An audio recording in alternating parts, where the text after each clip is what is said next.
Hey guys, Sean here. So I found this Link's Awakening Game Boy cartridge on eBay, and as you can see it has some damage, and I wasn't sure if it was even going to work, but I thought that that would be a good opportunity to show restoring a Game Boy cartridge. So unfortunately, or fortunately I guess, it does actually work. There my cartridge pins aren't reading it correctly, so that could be a dirty Game Boy, but I think it's the cartridge that needs cleaning. But just to show you, yeah, so you can see that it does in fact work, and it is saving. I did start a game, but the battery is definitely old, so I think I'm going to go ahead and take this apart and reshell it and replace the battery inside. So we're going to need a donor cartridge shell, and I found this game just in my collection. I'm actually not even sure what it is. I used to know a little bit of Japanese, but I can't really read it. And this is something part 2. It looks like New York City. There's the Twin Towers, so I don't know, kind of interesting. And I'll show you guys a little more clearly. If anybody knows what this game is, let me know. Maybe I'm making a mistake by using this one, but I don't know. I think it's probably going to be okay. So anyway, I guess we'll give it one last go. Or I guess we can always put that Japanese game into this one, but so yeah, there it is. Something Part 2 by Tomy NTV. There's a Statue of Liberty, and this is definitely a Game Boy game, not Game Boy Color. New game. It's all in English, which is interesting. So I can actually kind of read the Japanese alphabet. It's A, I, U, E, O, and then Aka, Satana, Hamayara, Wa. And there's N. So my name would be Shion, I guess? Something like that. Watashi wa Shion desu. Anyway, I'm not really sure what this game is, but let's go ahead and open it up. So to open a Game Boy cartridge, you just need one of these, there's a bunch of different names for these. I guess it's called a Game Bit driver, or I don't know. I'll put a link in the description if anybody's interested or can't find them, but they should be pretty easy to find. Pretty sure it's Game Bit, but so I'm pretty sure these shells should be identical. Interestingly, the Japanese one has a silver screw, and Link's Awakening here has a gold screw. Gold color, maybe it's like brass. But anyway, I chose this shell because it was in nice condition. So we're also going to have to remove the sticker, but we'll do that in a minute. So just to test it, it looks like, yeah, this should be a perfectly good fit. Link's Awakening in this Statue of Liberty game. So I think that's going to be a pretty easy swap.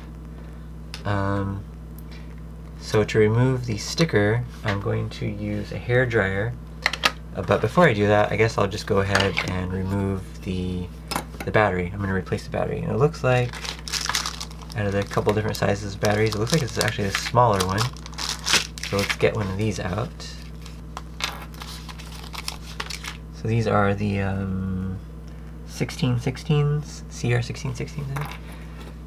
And basically, it's really easy to. There's tons of videos about replacing Game Boy cartridge batteries, but it's basically just these two little solder pads.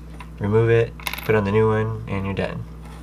And you can buy these on eBay or AliExpress, or I think maybe even Amazon, that already have the tabs built in. It's possible to solder your own tabs on there, but it's just a lot easier if you just find them with your own tabs. But anyway, so use a little flux. Sometimes it's a nice idea to add a little of your own solder because there's just barely any there and it's just barely held together. So if you add a little bit of your own solder, it kind of makes the whole process a little bit easier. Sometimes old solder is just very kind of sticky and kind of hard to work with. I guess that's like the old flux mixing with it. I probably shouldn't be doing this directly on my desk. I don't know what I'm thinking right now, but we'll see what happens.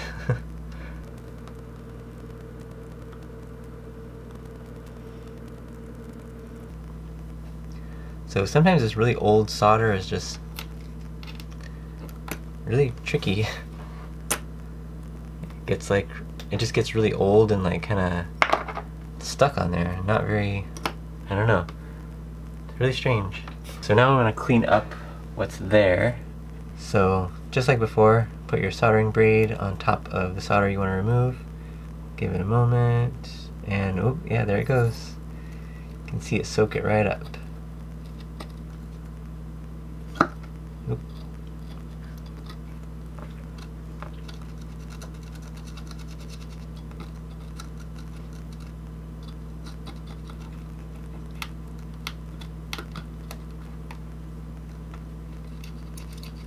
Now I'm going to move to the other side here. So if anybody out there has any recommendations for a new soldering iron with temperature control, and I definitely want some sort of pencil tip or like a really small tip on it, let me know what's out there. And I've mainly only ever used just the one, so anyway, it's looking really good. So I'm just cleaning up all of the flux. It's like sticky, and you know, you don't want to leave all that on there. So there's the front, looks really good. And somehow the flux went through to the back. I guess there's some of the little perforations or where some of the connections go through on the board. There's some little holes. Just gonna apply some more to the back here. So yeah, so now the board is pretty much ready for the new battery. And what we're gonna do is, now that we just cleaned it, we're gonna go ahead and add a little bit more, just a tiny bit of flux to each of the pads. And we're going to add some fresh solder to those pads. And then you want to put your battery in place. The negative is on the right, and positive is on this side. And that should be it. Ready to go. So now the trickier part is going to be removing this sticker, but maybe it won't be too bad. So I just have a little portable hairdryer here I'm going to use to heat up the sticker, so it makes the adhesive kind of soft. And I guess we have to remove this one too. So let's get started with that.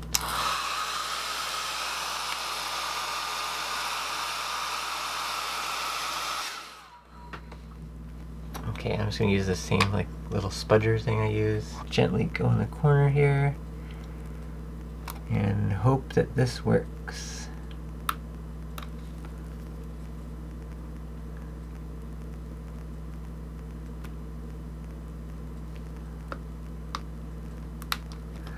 It's kind of like a DMG screen, taking out the polarizer or a pocket.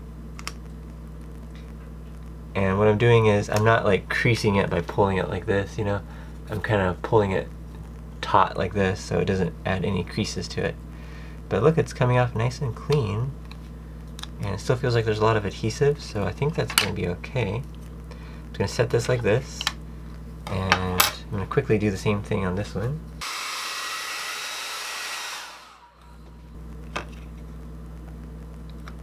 Oh yeah, this one's coming off really nice.